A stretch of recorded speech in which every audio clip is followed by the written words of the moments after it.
Welcome to Nabadarpan YouTube channel. সকলকে স্বাগত জানাই নবদর্পণ ইউটিউব চ্যানেলে। ফ্রেন্ডস, এখনও পর্যন্ত যারা আমাদের চ্যানেলটি সাবস্ক্রাইব করেননি, প্রত্যেকের কাছে রিকোয়েস্ট আমাদের চ্যানেলটি সাবস্ক্রাইব করে আমাদের পাশে থাকুন, আমাদেরকে সাপোর্ট করুন, আমাদেরকে এগিয়ে যেতে সাহায্য করুন। ফ্রেন্ডস, আজকে আলোচনা করব ক্যান্সারের টিকা নিয়ে। চলুন ভিডিওটা শুরু করি।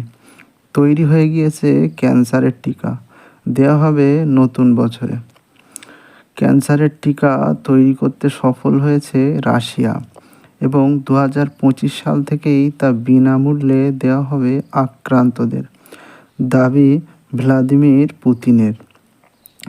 রাশিয়ার রাষ্ট্রনিয়ন্ত্রিত সংবাদ সংস্থা তাসকে সেই দেশের সংস্থা মন্ত্রকের রেডিওলজি মেডিকেল রিসার্চ সেন্টারের জেনারেল ডাইরেক্টর আন্দ্রে কাপরিন জানান, ক্যান্সার রোগীদের এই টিকা দেওয়া হবে।